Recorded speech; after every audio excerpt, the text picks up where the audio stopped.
This island is considered to be one of Ethiopia's most protected holy sites.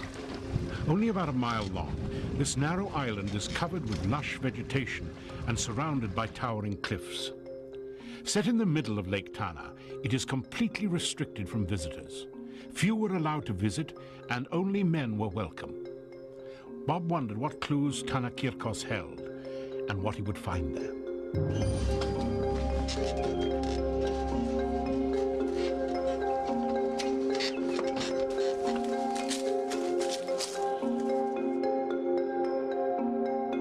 And arrived at this island, we were met by these monks that were dressed in literally rags and had no shoes, and they lived as they did thousands of years ago. They ground their own corn, they lived in thatch huts, and we were like stepping back into time. When you come to the island, you live there for your entire life. They recruit from the villages around, and they get young boys that are worthy, and their parents bring them and offer them to live and worship at this holy place, Lake Tana. These monks were a mystery.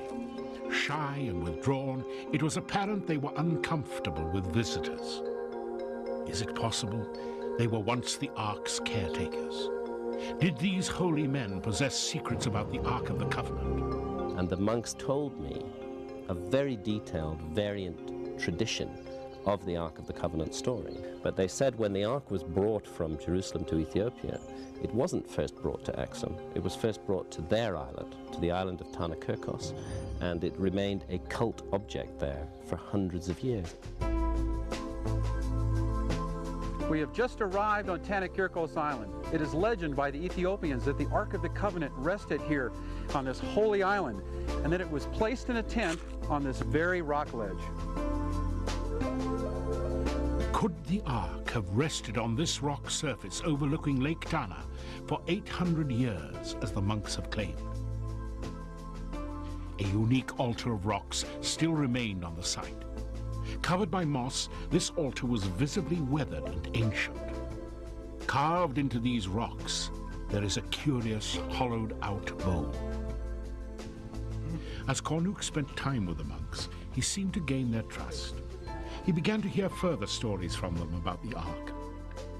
That they claimed that people came by the thousands around this island to worship the Ark of the Covenant, and the priest would dip the horse's tail into the blood from the granite blocks and then sprinkle it on the Ark and then on the people. This blood was part of a traditional Jewish ceremony.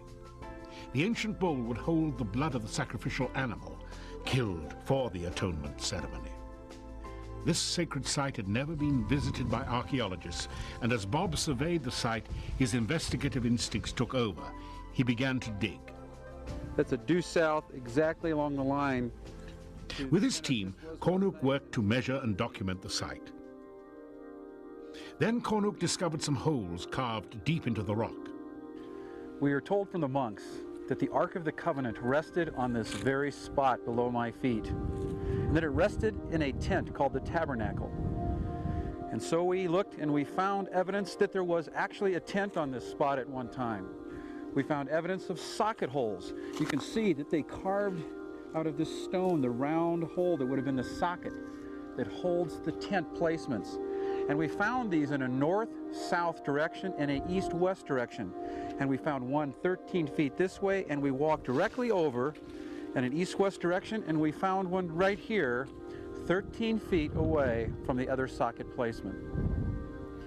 And we found that these socket holes fit roughly with what the description was given in the Bible for the size of the tabernacle. If the tabernacle tent which housed the Ark of the Covenant actually rested on these rocks, this would be a startling and significant discovery. It would validate an historical route, bringing the Ark to Ethiopia. The monks then offered to show Bob some of their ancient relics.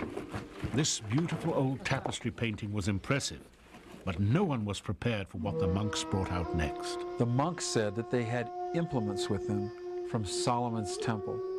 I said, why would you still have these implements from Solomon's temple? Wouldn't they have gone to Axum with the Ark of the Covenant? And they said to me, we were Jews at that time. Later, our community became Christians. Finally, the first Christian king of Ethiopia, he came with his army from Axum to our island, and he stole the Ark of the Covenant from us, and he took it to Axum and he put it there. So they did not need these items to be taken with them to Axum. They were actually abandoned and left with the monks on Tana Kirkos.